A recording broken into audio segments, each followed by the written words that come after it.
Bueno, buenas tardes. Bueno, mi nombre es Alejandro, para aquellos que no estuvieron en las otras videoconferencias, soy el coordinador. Acá a mi lado tengo a Hernán, que es un profesor que está participando con nosotros en los NACEL, en particular en el de Sauce Viejo y en el de Noetinger.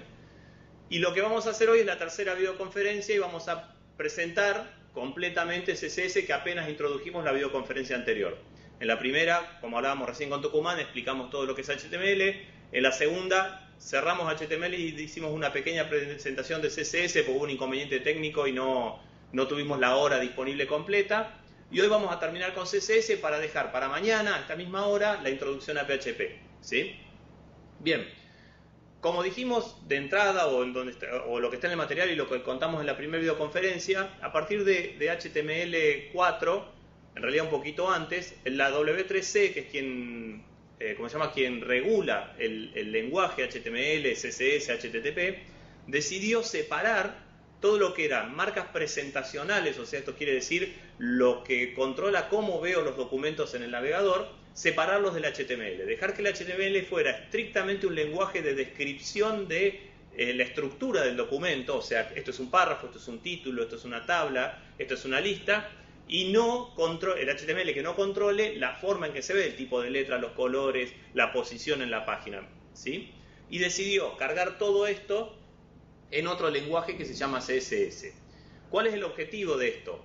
Básicamente, había en el momento que se hizo esta separación un grave problema de proliferación de tags, de marcas de HTML que implementaban los navegadores, las fábricas de navegadores sin estandarizar, ¿sí? O sea, el Netscape, que era en ese momento, lo que ahora es el Mozilla, digamos, o el Firefox, ponía ciertos tags, el Explorer ponía otros, y la realidad es que hacer una página web se había convertido en algo sumamente complejo, había que prácticamente programar una página distinta para cada navegador que se usara. A partir de eso, la W3C dijo, bueno, basta, estandaricemos primero todo lo que son marcas presentacionales y separémoslo del HTML para que, por un lado, yo pueda manejar en el HTML una vez más estructura y luego pueda aplicarle, cambiando el CSS o poniendo el CSS que yo quiera, la presentación de acuerdo a el usuario final o de acuerdo al dispositivo en el que se iba a mostrar. Esto es, el HTML me va a dar la estructura de la página, los enlaces, las anclas, dónde se cargan las imágenes, los párrafos, los títulos, etc. Y el CSS es lo que me va a controlar originalmente cómo se va a ver eso, y hoy por hoy incluso puede cambiar la forma en que se comporte esa presentación de acuerdo, yo lo veo en un navegador de un celular, en un navegador de una notebook, en un navegador de un televisor, ¿sí? Por eso lo que se hizo fue separar, vuelvo a repetir, todo lo que es presentacional de lo que es HTML, ¿sí? Bien, CSS quiere decir básicamente hojas de estilo en cascada, porque la idea es esa, ¿sí? Tener un documento en HTML y aplicarle un estilo, como los estilos de Word, digamos, que controle cómo se va a presentar ese documento, pero no el significado del documento. El significado del documento está descrito en el HTML al describir su estructura. Como muestra la imagen, no se ven bien los colorcitos de la letra, pero se las cuento. Cuando yo cargo una página HTML, el HTML viene sin control de presentación, digamos. El CSS se mete, digamos, en el medio entre el HTML y el navegador y condiciona, cambia y le da forma al HTML final que se muestra en el navegador, ¿sí? El CSS es un lenguaje diferente del HTML, pero absolutamente relacionado, ¿sí? Donde yo especifico para cada elemento del HTML o para determinados atributos del HTML características como color, presentación, posición, tipo de letra, tamaño, el ancho de una línea, o sea, un montón de condiciones que tienen que ver estrictamente con cómo se va a ver en el navegador. Bien, hay tres formas básicamente de incorporar un CSS a un documento HTML. Como dijimos, el HTML y el CSS no funcionan por separado. Básicamente el CSS no funciona por separado. Yo tengo que tener un documento HTML que invoque de alguna manera a un CSS para que lo modifique, ¿sí? El CSS se puede cargar de tres maneras básicamente. Inline, que es modificando la propia etiqueta como un atributo de la etiqueta, que es el ejemplo que tenemos acá. ¿Ven? Tenemos un B, una etiqueta bold, dice style, y entre comillas, tengo la descripción en CSS, que verán que es un valor, parámetro, dos puntos valor, parámetro, dos puntos valor, que va a modificar a la etiqueta sobre la que está escrita. ¿Se entiende? Todos sabemos que la etiqueta B, que es la etiqueta bold, lo único que hace es poner en negrita la letra, nada más, ¿sí? Y ni siquiera dice cómo la tiene que poner en negrita, eso lo define el navegador. Yo con esa etiqueta CSS que puse ahí en el ejemplo, lo que estoy diciéndole es que el tamaño de la letra sean 14 puntos, ¿sí? Y que el color sea rojo, ¿está? Entonces, para esa etiqueta bold, particularmente dentro del HTML, va a comportarse diferente que una etiqueta B común y corriente porque va a ser modificada por el valor del CSS. Hay que entender que el CSS siempre tiene precedencia sobre lo que está explicado en el HTML. O sea, yo con CSS puedo modificar completamente la apariencia de un HTML. ¿Se entiende hasta aquí? Bien, dijimos que hay tres maneras, ¿sí? Inline, lo que se llama en línea, que es lo que acabamos de explicar. O sea, en la propia etiqueta lo que hago es aplicar el modificador style y explicar el HTML para esa etiqueta en particular, creando un bloque de CSS entre dos etiquetas que se arrancan con style y se cierran como style, como se muestra en la segunda opción. Y la tercera opción es incluyendo un archivo CSS externo. Lo escribo en un documento de texto, ahora vamos a ver cómo, y le digo al HTML, usa este documento como estilo para este HTML. Bien, aquí tenemos un ejemplo de inline, mismo lo que vimos ayer, cómo es la sintaxis. Tengo la etiqueta, el modificador style y luego igual, comillas y todas los conjuntos de propiedad, valor separados por punto y coma que modifique el comportamiento de esa etiqueta, ¿sí? Abajo hay un ejemplo puntual, ¿sí? De un span. Ustedes saben que el span es un modificador de párrafo, ¿sí? Que tiene la característica, nosotros lo vimos en la primera videoconferencia, tiene la particularidad que no me hace saltos de línea entre párrafo y párrafo, a diferencia del div y del p. Y básicamente lo que está haciendo es cambiar el color azul, el tipo de letra en verdana y el tamaño en pequeño. Pequeño significa que el navegador va a definir cómo lo va a escribir, ¿sí? Más chico que el resto del documento, básicamente. Bien, ahí tenemos un código y lo tenemos en lo puse directamente en el PowerPoint para no estar entrando y saliendo. Después vamos a ver algún ejemplo, ¿sí? Arriba tengo la etiqueta B sin modificar, como está normalmente en HTML. Si lo ven a la derecha, dice, a la derecha mía, digo, no sé dónde lo están viendo ustedes, dice, esta es una etiqueta B sin modificar. Lo único que hace es ponerme en negrita la letra. Abajo modifiqué toda la etiqueta, le puse color amarillo, que no sé si se ve bien, pero la letra está amarilla. Le puse el fondo en negro y la subrayé y le puse que el font, ven que dice font weight normal, que no sea negrita. ¿Se entiende? Puedo hasta dejar que la etiqueta se deje de comportar como debería comportarse. Yo puedo modificar cualquier característica de presentación de una etiqueta a través de CSS, ¿sí? Bien. En el caso, eso siempre hablando del caso de que yo quiero incluir el CSS en línea, o sea, en la propia etiqueta modifico su comportamiento. Si yo tengo más, eso evidentemente puede ser muy cómodo, pero cuando yo tengo sitios muy grandes, lo que trato de hacer es agrupar los estilos en algún bloque de texto y después usarlo en todos los documentos, ¿sí? Porque si no sería una locura estar modificando etiqueta por etiqueta, ¿sí? Y no aprovechar las posibilidades que me da HTML de incluir archivos. Para poder hacerlo todo en un solo bloque, lo que tengo que hacer es abrir y cerrar una etiqueta style. Normalmente esto se hace en el head del documento. ¿Se acuerdan? El documento HTML tiene una cabecera y un cuerpo, ¿sí? En el cuerpo, en el body, está lo que ve el navegador. En la cabecera se ponen modificadores de lo que ve el navegador. En el caso particular del style, normalmente se pone en la cabecera. No es obligatorio, lo puedo poner en el cuerpo, pero por una cuestión de orden y de estandarización se pone en la cabecera. Si vemos, estoy haciendo lo mismo que hice en la diapositiva anterior, pero ven que dice B, como ya es un texto puntualmente en CSS, la sintaxis cambia un poquito.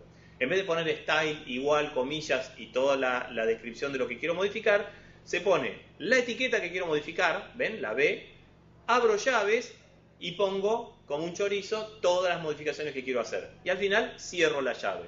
Esto quiere decir que para este documento en particular, todas las etiquetas B van a comportarse de la manera que yo especifiqué en el CSS. Van a tener fondo amarillo, la letra amarilla, el fondo negro, van a estar subrayadas y el texto va a ser normal, no va a tener negrita, ¿sí? Entonces, yo puedo hacer esto para una etiqueta determinada usando un inline, ¿sí? O para todas las etiquetas de un documento usando el style, ¿sí?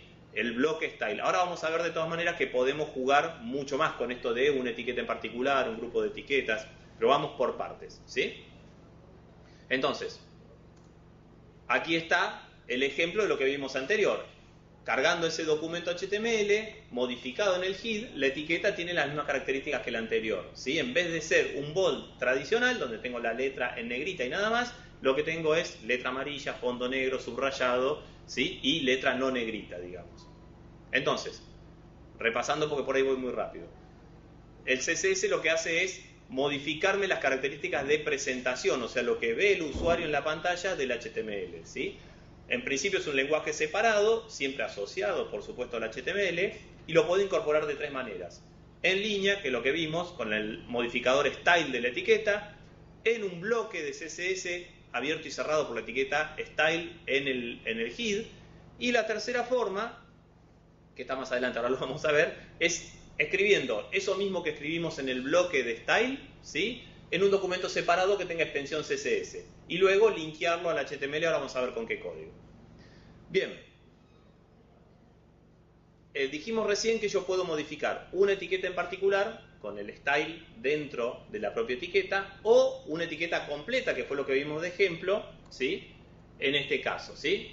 Modificamos una etiqueta completa. Ahora, muchas veces en el uso de una página web yo necesito modificar un grupo de etiquetas, ¿sí? O una etiqueta en particular, pero no que sea de bold o porque sea div o porque sea p, sino porque quiero esa etiqueta en particular. Sobre todo cuando empiezo a combinar HTML y CSS con lenguajes del lado del cliente como JavaScript.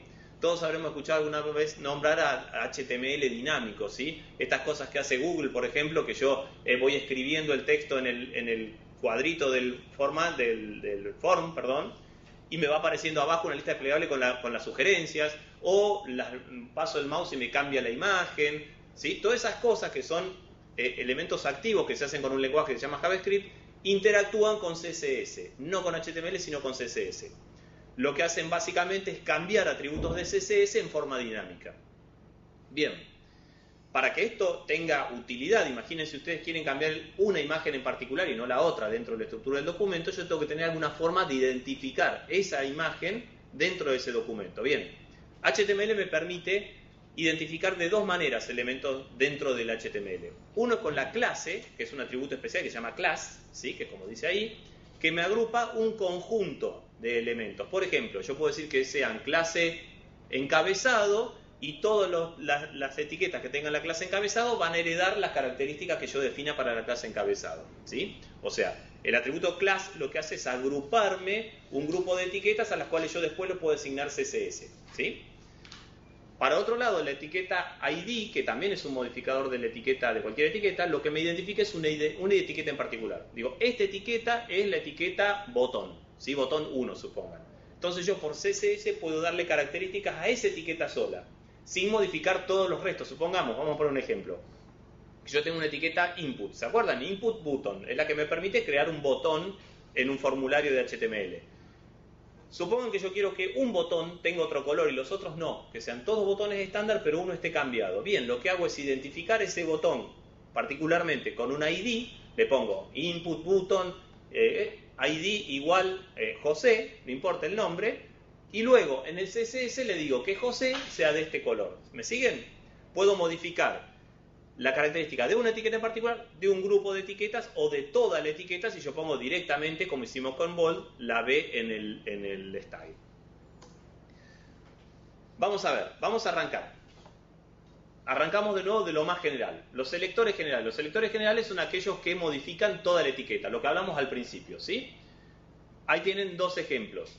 La primera estoy diciendo que todas las etiquetas P, lo que está arriba, ¿no? Todas las etiquetas P van a ser color blanco, ¿sí? El color de la letra va a ser blanco. No importa que ID tengan, que clase tengan, nada. Todos los P a los que yo aplique este CSS van a ser blancos, ¿sí? La letra va a ser blanca. Incluso yo puedo hacer que varias tengan el mismo. Fíjense, yo estoy haciendo un H1, un H2, H3, H4, H5 y H6. Van a ser color rojo y centrados. ¿Está bien? Entonces puedo agrupar etiquetas, pero todas las etiquetas P o H1, H2, H3, H4, H5 y H6 de ese documento van a sufrir la modificación que yo le especifique, ¿sí? Abajo tenemos un ejemplo que es el mismo que vimos hoy de la etiqueta bold, ¿sí? Luego tenemos la posibilidad de selectar, ¿sí? Una clase en particular. Para eso existen las clases. Yo digo, bueno, todos los elementos de esta clase, ¿sí? Van a tener estas características de CSS. Eso se hace poniendo o bien la etiqueta, la P, en el primer ejemplo, punto el nombre de la clase, o si es para toda la clase sin importar la etiqueta, punto y el nombre de la clase. ¿Me siguen? Yo puedo tener un párrafo P cuyo class es igual a poesía y me va a heredar automáticamente el color amarillo, ¿sí? En el caso de abajo, todos las tags que tengan la clase poesía, sean P, div, span, no importa, van a tener color azul, ¿sí? A la derecha tienen el ejemplo, yo después les voy a facilitar con sus profesores estas diapositivas, así las tienen y las pueden chequear, ¿sí? A la derecha tenemos el ejemplo, ¿sí? Tengo un punto prueba, y después el B class prueba le estoy cambiando, y el U class prueba, que es la línea de abajo, también la estoy cambiando. Son los dos que están en rojo, los demás están normales, ¿sí? O sea, el primero y el último están modificados con una misma clase. Y fíjense que uno es una etiqueta B y el otro es una etiqueta U. Nada que ver una con la otra, pero como yo los agrupé en una clase, tienen el mismo comportamiento. Luego tenemos los selectores de ID. ¿Esto qué es? Me van a identificar una etiqueta puntual dentro de mi documento, ¿sí? Y en vez de poner el puntito, yo lo que pongo es el numeral, la parrilla. Yo tengo que tener, yo dije en mi CSS que hay una parrillita José que es color verde, ¿sí? Ergo, en mi documento HTML, en alguna tag de mi documento HTML, tengo que tener un tag que tenga ID igual José. Ese tag y solo ese tag se va a poner verde, ¿se entiende? Actúa sobre el primer tag que encuentra que tiene ese ID. Al lado estoy poniendo un ejemplo, también con un prueba, ¿sí? Y el div ID prueba, que es el que está acá, tiene un fondo amarillo que tampoco se ve muy bien y un color rojo. Así ustedes lo ven bien, ¿sí? Bien, entonces, tenemos primera etapa, yo puedo agarrar toda la etiqueta completa. A toda la etiqueta le modifico su comportamiento. Segunda etapa, no quiero modificar toda la etiqueta, quiero agarrar un grupo de etiquetas y modificarlas. Bien, para eso tengo las clases y las identifico con el puntito, ¿sí? Punto el nombre de la clase si quiero toda la clase, o etiqueta punto el nombre de la clase si quiero esa etiqueta de esa clase. Y tercero, yo quiero modificar una etiqueta en particular, esa y solo esa, ese elemento del HTML. Para eso tengo el ID, ¿sí? E identifico ese elemento y solamente ese con ID, lo nombro y a partir de ahí solo se va a modificar ese documento y ninguno más. Ahora, si fuera esto solo, el CSS sería súper sencillo, pero también sería mucho menos potente. Además, yo puedo empezar a combinar estas cosas que nosotros dijimos, básicamente de dos maneras. Por un lado, tengo lo que se llaman selectores contextuales, que para hacerlo simple, es agrupar selectores. Yo tengo una etiqueta B, o sea, una palabra en negrita. Dentro de un encabezado, un H1, yo puedo hacer la modificación que hago arriba. Digo, todas las bold que estén adentro de un H1, de un encabezado H1, que sean color azul. Las bold que no están adentro de un H1, acuérdense que el HTML me permite anidar etiquetas. Si la B no está dentro de un H1, no va a ser azul, va a ser como siempre, negra con la letra más fuerte. Ahora, si yo pongo H1, bold, un texto, cierro el bold y cierro el H1, ese en particular va a ser azul porque es lo que yo especifiqué en el CSS. Esto es lo que se llaman selectores contextuales. Yo puedo apilar, digamos, selectores. Es más, yo podría decir, combinar estos selectores anidados con clases y con ID. ¿Sí? Yo podría decir, bueno, todos los B que están adentro de la etiqueta tal, de ID tal, comportate de tal manera. Y simplemente se escriben así. Una etiqueta al lado del otro con un espacio en blanco en el medio. Luego, lo otro que nos brinda son lo que se llaman, que nos brindan los navegadores, son lo que se llaman pseudoclases. Esta es la clásica, ustedes la van a haber visto 1000 veces, que por ahí yo tengo un link. Vieron que los links por estándar, por defecto en HTML, son horribles, digamos, azules y subrayados. Yo puedo modificar como se vean, etcétera, pero en muchos casos yo veo páginas donde cuando paso la manito del navegador se subraya y cuando la saco se desubraya, ¿sí? Y digo, este tiene JavaScript, tiene un elemento de programación que permite esto. No. Lo que está haciendo básicamente es utilizar una pseudoclase. ¿Qué es lo que está en el segundo ejemplo? Ven que dice la etiqueta A, recuerden ustedes, es la etiqueta que me permite crear un vínculo. Ahora, la etiqueta A tiene 3 pseudoclases, en realidad más, pero en principio estamos viendo las 3 primeras. La link, la visited y la active. Si yo cambio los valores de esas 3, fíjense que yo los puse con 2 puntos, A, 2 puntos, link, se va a poner, fíjense que la A, 2 puntos, link la puse en rojo, el visited en amarillo y el active en green. Bien, cuando yo haga clic, se va a poner en rojo. Una vez que yo lo haya visitado alguna vez, o sea que ya esté usado ese vínculo, va a quedar en amarillo. Y cada vez que pase el mouse por arriba, se va a poner en verde, ¿sí? Yo podría cambiar, no el color, sino por ejemplo el text decoration, que es el que hace que se subraye o no, y le pongo none para el add normalmente, y cuando está active le pongo underline. Por lo tanto, cuando paso el mouse por arriba, ¡tac!, se me subraya, cuando lo saco desaparece. O sea que hay muchas características de interactividad del HTML que puedo llegar a hacerlo con CSS. Además, el ejemplo de abajo también es posible. Por ejemplo, yo en un párrafo puedo determinar que la primera línea, sin importar, sin tener que darle un enter, ¿se entiende? O sea, la primera línea del párrafo tenga otro tipo de letra. Puedo hacer la primera letra, puedo hacer la primera línea del párrafo, puedo hacer el primer párrafo de un texto, sin tener que identificarlo yo específicamente. Por ejemplo, para poner letra capital. Ustedes saben, la letra capital es la letra grandota de Había una vez, ¿sí? La H grandota de Había una vez de los cuentos de niños. Bien, para hacer eso lo que tengo que hacer es que la first letter de ese párrafo sea enorme. ¿Está bien? Y el HTML solo lo hace, no tengo que ni programar, ni separar esa H del resto del texto, ni nada. Se hace solito. Bien. Ahí tengo un ejemplo de pseudoclases y selectores, el first line. Ven que la primera línea dice esto es una prueba de párrafo, está en rojo y grandote, y la siguiente está normal. Bueno, el párrafo es uno solo. Lo único que cambia es que yo le puse que el first line del P sea más grande y en rojo. Bueno, el link también, para poder tacharlo o no, etcétera, puedo ir modificando todo lo que yo quiero.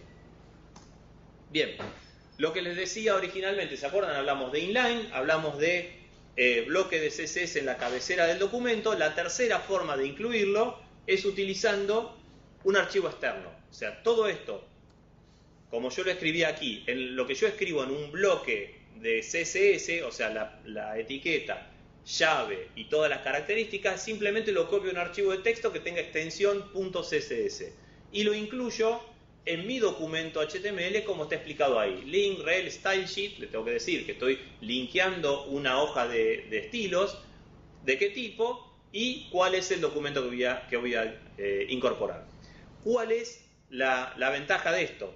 La ventaja principal, que yo puedo tener una sola hoja de estilos para todo mi sitio, ¿sí? Yo puedo crear un documento donde especifique cabeceras, botones, tipo de texto, tamaño, separación, etcétera. Todo lo que necesito de mi documento, de mi sitio, perdón, lo codifico en un documento CSS y luego, solo incluyendo ese documento CSS, se va a aplicar a mi HTML. Ventaja, la presentación la tengo en un solo lugar, en un documento CSS. Por otra parte, si por algún motivo yo quiero cambiar algún tipo de presentación, lo único que tengo que hacer es tocar el CSS, no toco el HTML, si lo hice correctamente, porque el HTML solo va a describir estructura y no contenido, y no presentación.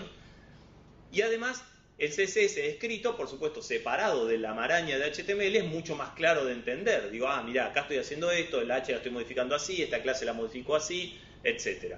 Hay un sitio muy interesante, yo acá creo que no tengo internet, que lo pueden chequear si lo quieren anotar, que se llama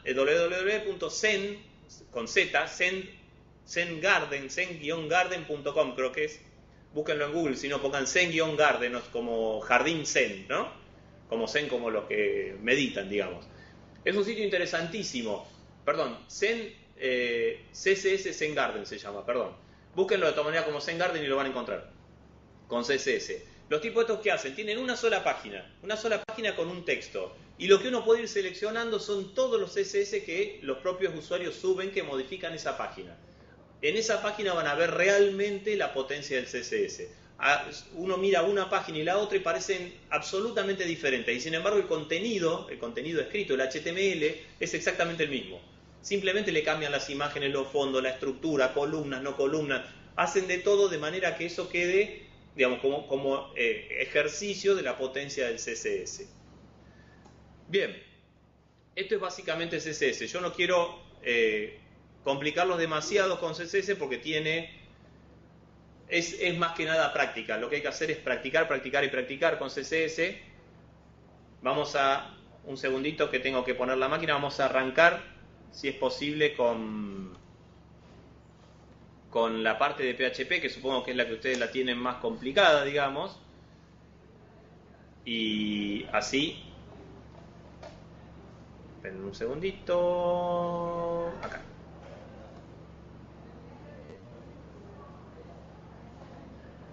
Esperen que me deje. Ahí está. Bueno, ahí estamos. Bien. Bueno, entonces esto es CSS. CSS entonces es, resumiendo, un lenguaje que se asocia al HTML para separar todo lo que es presentación de lo que es estructura. Estructura, HTML. Presentación, CSS.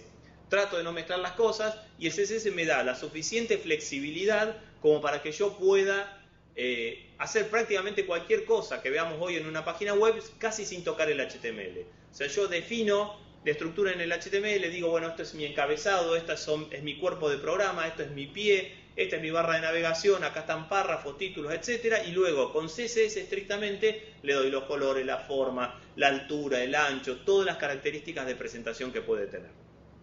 De todas maneras, bueno, ustedes tienen la documentación de CSS. No es que hemos hecho demasiado hincapié porque lo interesante de este curso es más que nada que ustedes aprendan PHP y no tanto HTML y CSS. Lo que ocurre es que sin HTML y CSS el PHP no tiene ningún sentido, ¿sí? Bien, vamos a arrancar entonces por lo menos en una introducción a PHP para ya el jueves cerrar con la clase completa de PHP. Si ustedes leyeron el material, siempre hablamos que cuando nosotros trabajamos sobre la web hay dos actores, el navegador y el cliente, el servidor y los servicios que brinda. Eso anda bárbaro y todo queda restringido a un intercambio de archivos cuando yo trabajo en páginas web estáticas, esto es, que muestran información, porque lo único que ocurre básicamente es que mi navegador copia la información que hay en un servidor a mi máquina para mostrarla en el navegador, nada más. Entonces no hay ninguna necesidad que haya nada especial del lado del servidor. Esto se empieza a complicar cuando yo necesito hacer algunos procesos complejos, acceder a base de datos, a compartir información que no están en mi máquina, sino que pueden estar en un servidor o en una base de datos o en estructuras. Por otra parte, ustedes saben que todo lo que se procesa en el cliente está en la máquina del cliente. Por lo tanto, si hay características de seguridad o piezas de código que yo no quiero que estén en el cliente por algún motivo, también necesito algo que esté del lado del servidor. Bien, esto es la base de lo que se llama una aplicación web, ¿sí? En una aplicación web, que es más que una página web, yo tengo dos partes principales. La interfase, que es lo que acostumbramos llamar página web estática, ¿sí? Y un programa, entre comillas, una aplicación o lo complejo que sea, que me va a dar algún servicio, me va a permitir realizar algún proceso, algún procedimiento, ¿sí? Este programa, esta serie de actividades, no se pueden realizar en el cliente, digamos. ¿Por qué? Primero porque la web está pensada para que lo pueda usar desde cualquier cliente, cualquier sistema operativo, cualquier dispositivo, o sea, notebook, celular, etcétera, ¿sí? Además, es una red que no tiene prevista la seguridad implícita en el navegador, o sea, una vez que las cosas se descargaron en el navegador y en la máquina, están ahí, por lo tanto, cualquier procedimiento que yo haga sobre esa máquina es, digamos, me lo pueden sacar, me lo pueden ver, me lo pueden estudiar. Por otra parte, los navegadores por defecto, esto no siempre funciona, pero por defecto no pueden acceder a los sistemas locales, por lo tanto hay ciertas cosas que yo no puedo hacer simplemente con un navegador. Para esto necesito que el servidor web tenga capacidades, ¿sí? Por ejemplo, vamos a poner un ejemplo cortito. Supongo que yo quiero construir un formulario para validar la gente que viene a mi sitio, un sitio estático completamente. Yo quiero ver quiénes vienen, de dónde son y que me dejen algunos datos, ¿sí? Evidentemente, la gente que se está conectando no se está conectando a mi aplicación, se está conectando de su máquina, no se está conectando a mi máquina. Está conectándose a un servidor donde yo tengo un formulario estático. El tipo me carga la información del formulario. ¿Dónde se guarda eso? Si yo no tengo algo que en el servidor me permita procesarlo, centralizarlo y almacenarlo, de último va a quedar guardado en el cliente. En el cliente no me sirve nada. La necesito tener yo, la necesito centralizar, estudiar, analizar. Por lo tanto, necesito que el servidor tenga alguna capacidad de procesamiento y de almacenamiento, de manera que los datos que yo cargue en ese formulario vayan a parar a un lugar donde yo, a posteriori, el dueño del sistema puede ir y retirarlos. Un ejemplo súper simple. Vamos a otro ejemplo. Supongan que en el mismo formulario yo le pido ciertos datos. Por ejemplo, el domicilio, que implica tener la provincia y la localidad. Todos sabemos que las provincias y las localidades son base de datos grandes. Las provincias no tanto, pero las localidades dentro de cada provincia son cosas enormes. Si yo cada tipo que me viene a completar el formulario le tengo que transferir toda la base de datos de localidades, provincias, etcétera, y va a insumir un tiempo que en términos de Internet es costoso en fidelidad del cliente, en tiempo de conexión, en que el tipo no se aburre y me cierre la página. Entonces, ¿por qué no tener esa información en un servidor y que la generación, por ejemplo, por lo menos de la información que se le envía sea dinámica? O sea, yo elijo la provincia y que el servidor solo me envíe las localidades de esa provincia y no de todas las provincias. ¿Me siguen? Bien, este es el concepto básicamente de aplicación web. Yo voy a tener el procesamiento separado en dos partes, ¿sí? En el cliente voy a tener HTML y CSS y todo lo que sea interactividad local, o sea, JavaScript, validación de formularios, dinamismo, etc. Y todo lo que tenga que ver, pegar contra una base de datos, procesamiento, cuentas, validaciones más profundas, etc., lo voy a hacer en el servidor a través de un lenguaje que interprete el servidor. Esto tiene que quedar bien claro, que la aplicación está partida en dos partes, ¿sí? Y que la parte que está en el servidor, el cliente no la ve nunca, ¿sí? Lo único que ve es el resultado de efectuar el procesamiento. ¿Me siguen? Es como tener un Word en el servidor web. Nunca va a ver el Word, va a ver el documento completo y ya escrito. ¿Se entiende? El Word corre en el servidor y el cliente no tiene acceso a ese Word. Simplemente le pide cosas, el servidor procesa y le devuelve el resultado. Nunca le devuelve el proceso. ¿Me siguen? Entonces, recuerden, está partido en dos partes. Cliente, donde se hace todo local, y servidor, que lo que hace es recibir peticiones del cliente de algún tipo, procesarlas, consultando base de datos, haciendo cuentas, no importa el procesamiento que implique, y devuelve el resultado en HTML además, al cliente, ¿sí? Ustedes piensen que mi cliente, mi notebook, no sabe usar PHP. O sea, el navegador no sabe leer PHP, no sabe parsear HP, no sabe ejecutarlo. El que lo sabe es el servidor. Entonces el servidor lo que devuelve siempre es HTML puro, HTML, CSS o JavaScript. Eso es lo que le devuelve al servidor al cliente. Esto no quiere decir que ustedes no puedan ver un archivo que diga aquello, index.php. Eso no quiere decir que lo que reciba el navegador sea un PHP, sino que le estoy diciendo al servidor, ejecutame ese recurso que es un PHP y devuélveme el resultado. Bien, una pequeña explicación de cómo es este proceso de petición. Cuando nosotros tenemos un sitio estático, ¿sí? El cliente, el navegador, envía el URL, o sea, hace la petición, resuelve el nombre, etcétera, abre una conexión con el servidor y solicita la página o recurso que quiere. Puede ser una página o puede ser una imagen o algún recurso que esté dentro de esa página. En el caso de una petición estática, el servidor recupera la página y simplemente me la envía. Busca en su almacenamiento local lo que le estoy pidiendo, si la tiene me la envía y si no la tiene me da un error y listo. En el caso del PHP, de cualquier, digamos de PHP particularmente por lo que estamos estudiando, pero de cualquier lenguaje de scripting del lado del servidor, lo que hace el servidor es recuperar lo que le estoy pidiendo, observarlo, decir, esto es código que yo tengo que ejecutar, lo ejecuta y envía el resultado correspondiente, ¿sí? No me manda el PHP, me manda lo que resulta de ejecutar el PHP. Y esto es muy importante tenerlo en cuenta. Bien, teniendo esto en cuenta, ¿qué es PHP? PHP es un lenguaje de programación, ¿sí? Como el C, como el Pascal, como el Fortran, como el COBOL, como el ASP, etc. Es un lenguaje de programación, con la particularidad que está implementado de manera que necesito un servidor web para interactuar con él. A diferencia del C o de cualquiera de estos lenguajes que nombré, en donde yo compilo, genero un ejecutable y lo puedo usar en mi sistema operativo, el PHP necesita estar instalado junto con un servidor web, porque así es como está pensado, ¿sí? Esto tiene sus contras y sus ventajas. La mayor ventaja básicamente que es independiente de la plataforma, porque no importa que use el cliente, porque el que tiene que entenderlo es el servidor y no el cliente. Y además está portado a cualquier plataforma. ¿Por qué? Porque el lenguaje no se compila, el lenguaje se interpreta. Lo que yo tengo que tener es el módulo en el servidor que entiende ese lenguaje. Si lo tengo, el PHP funciona. Si no lo tengo, lo instalo o lo consigo. Pero no necesito ningún grupo de códigos especiales, ni de binarios, ni de entornos de programación, entornos de ejecución, nada. Con lo que tengo en el servidor web, que es lo que nosotros le aplicamos en el SAM, alcanza y sobra. Bien. Dijimos que corren servidores web, corren todos, para todos los servidores web hay ports de PHP. Nosotros particularmente les recomendamos usar el Apache porque es donde se desarrolló el PHP y donde corre nativamente, y además les mandamos o les explicamos, les mandamos un documento de cómo instalar el SAMP puntualmente, que es simplemente un grupo de aplicaciones amontonadas para que uno las instale y funcione, ¿sí? Bien, actualmente, primero, además, bueno, es un código un lenguaje de código libre. Esto quiere decir que no tengo que pagarle a nadie por usarlo, ¿sí? A diferencia de Visual Basic o de otros lenguajes donde yo tengo que pagarle al fabricante para que me lo permita usar. Es un lenguaje de código libre y básicamente es un lenguaje interpretado. ¿Qué quiere decir esto? Que en ningún momento yo convierto ese código fuente que escribo, ¿sí? El código que yo escribo, a un lenguaje de máquina, ¿sí? Que no se pueda leer. Lo que está en el servidor son la cosa que yo escribo. Claro y conciso, el fuente. El servidor agarra el fuente, lo va recorriendo y a medida que lo va recorriendo lo va ejecutando. Es un chequeo de sintaxis primero y después lo va ejecutando.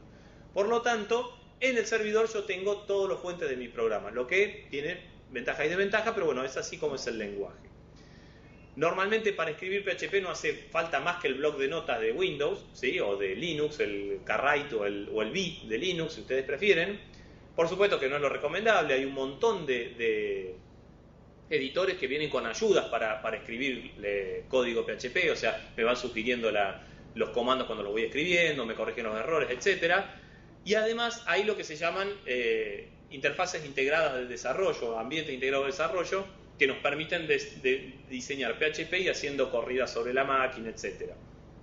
Ahí en la última opción hay una serie de esas. Uno es ZenStudio, que pago, Delphi for PHP o Eclipse, que es gratis, que uno puede descargarlo de internet y usarlo como entorno de desarrollo. De todas maneras, para lo que nosotros vamos a hacer en el curso, basta y alcanza con el Notepad++ o el Sublime Text, que son dos aplicativos que nos permiten editar PHP, que yo también le he puesto el link y todo donde bajarlo en la documentación, que con eso alcanza y sobra, ¿sí? Si uno se mete más profundamente en el mundo de desarrollo PHP, por ahí necesite otra herramienta para poder desarrollar. Bien, yo pararía acá puntualmente para no volverlos locos, así ya la clase que viene el jueves, ¿sí? Jueves a las 6 de la tarde igual, directamente arrancamos con la sintaxis y ya vemos ejemplos y hacemos nuestra primera corrida de PHP, ¿sí? ¿Alguna inquietud?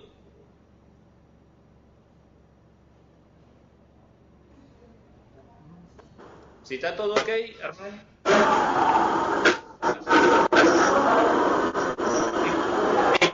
¿Estás ahí?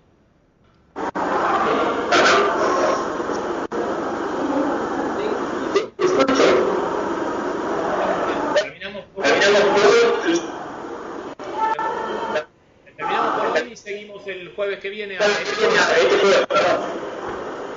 te escucho, disculpame, no escucho nada. Tengo una sola inquietud. Hola, Renato Yaguay. Sí, te escucho. Tengo una inquietud acerca de los trabajos prácticos que hay que entregar para esto. ¿Vos estás habilitado para decirme, por ejemplo, cuándo son las fechas de presentación? Porque yo voy medio atrasado por un tema de la página, que hubo algunos problemas. Te cuento, comunicate con William, que es tu tutor, digamos, pero no hay que inconveniente. El trabajo práctico final lo tienes que hacer ahora entre el 15 y el 30 de junio, ¿sí? Perfecto. Estoy en los prácticos todavía, hablando con él y se lo entregás en ese momento, no hay inconveniente. ¿Está? Perfecto. Muchísimas gracias. El trabajo práctico final, si lo han visto, es bastante sí. Cerrar el curso por lo menos con una introducción básica. Podemos ir en el módulo que viene con máquina completa. Perfecto. Sí, vamos a seguir viendo algo más. Porque, por ejemplo, yo esto de CSS vi en un amigo que hace programación, que maneja ya distintos programas pagos de CSS. Sí. El CSS en realidad no se paga.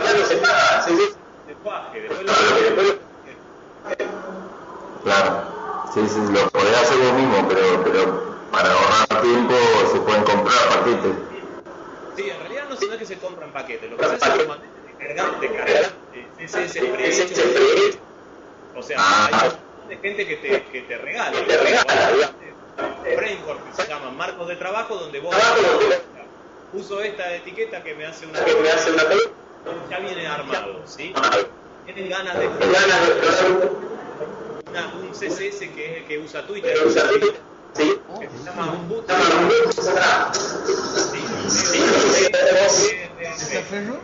¿Está bien? Bootstrap, que creo que es el mismo que usa Facebook también. Ese te da un pensar en Perfecto. Dios bendiga mi internet. Consulta de Tucumán. Sí, por favor, dele, lo escucho. Tenemos un grupo de chicos que todavía no está figurando en la parte del curso, digamos, de por sí. Te voy a pedir lo siguiente, mira, yo ya le mandé a la gente del ministerio toda la lista de alumnos que tenía, que son incluso los que se habían inscrito de entrada, ni siquiera los presentes. Ellos tienen algún problema para darlos de alta. Yo te pediría que te comuniques con la gente del ministerio y le pases la lista de esos alumnos para hacer el reclamo. De todas maneras, pasásela, José, a tu docente, que él me la pase a mí y yo también la voy a reclamar, ¿sí? Vamos a tratar de resolverlo lo más rápido posible. Bien. Bueno. Perfecto. Una última consulta didáctica, Dale. digamos.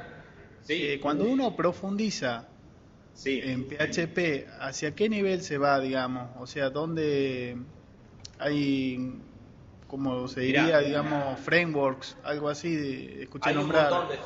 Hay un montón de frameworks que son, algunos son gratuitos, otros son pagos, está el Codeigniter, hay varios frameworks. Lo que pasa es que para poder manejar frameworks necesitamos saber un poco más de PHP. Tenemos que saber manejo de clases, programación orientada a objetos, etcétera, porque la mayoría de ellos usan eso. Nosotros lo vamos a ver, ¿sí? En el módulo 3 teóricamente.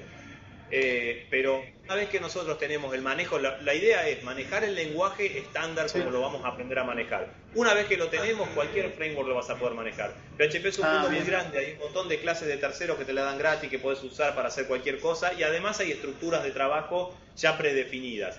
Lo que pasa es que si te pones a buscar vos una estructura así ahora, lo que te va a ocurrir es que te va a constreñir a esa estructura. ¿Está bien? Y es preferible que aprendas el lenguaje sin contaminación y después aplique lo que vos sabés al framework que quieras usar. Porque al revés suele ser contraproducente, ¿me explico? Sí. Empezar con el framework y después aprender el lenguaje, y eso no suele ser lo mejor. Claro, uno se estructura o se encasilla, digamos. Exacto. Todos esos frameworks todos los frameworks esos juegan con usar ciertas estructuras estáticas, ¿entiendes? Dicen, bueno, esto que vas a hacer lo tenés que hacer así, esto así. Si vos aprendés solamente eso, cuando te sacan el framework no puedes hacer más nada. ¿Me explico? Claro, sí. Entonces la idea es aprender el lenguaje, la sintaxis y la estructura del lenguaje y después usar el framework que quieras. No hay ningún problema. No vas a tener problema con ninguno una vez que conozcas el lenguaje. Bien, perfecto. Bueno, ¿Ah? ¿hay consultas por acá? ¿Ninguna consulta? No. No. Bien. Ahí están agotadas las consultas acá. Bien. Bueno, no hay problema. Muchísimas gracias por la atención, chicos, y nos vemos el jueves. El jueves a las 6 yo estoy acá de nuevo. ¿Sí? Bueno, Lamento que me gracias tengan que igualmente. aguantar, pero bueno, es así. Bueno, Bueno, gracias, muchas hasta luego. gracias. Hasta luego. Listo, hasta luego. Chao, Hernán. Nos vemos el jueves entonces a las 6 de la tarde. Listo, perfecto, ok. ¿Listo? Un abrazo. Lo que sí, Hernán, no sé si te tengo que preguntar a vos cómo vamos a hacer después para conseguir las grabaciones. Para que los chicos la consigan, no nosotros. Mira, como tal, yo las estoy subiendo a un FTP. El FTP lo Sí, está pero viendo directamente alguien en la ULAM y ahí ya se encargan de ustedes de editarlo y subirlo a cierta página. Desconozco cuál será el... Ok, bueno, yo me encargo. link. Si yo el FTP lo tengo, lo que pasa es que me pidieron que no lo facilite, entonces no quise mandarlo a nadie. Yo voy a averiguar bien cómo vamos a manejar este tema, ¿sí? Ok, listo, perfecto. Listo. Excelente. Gracias, Ok. Hernán. Nos vemos Ok. el jueves. Listo, chao, chao.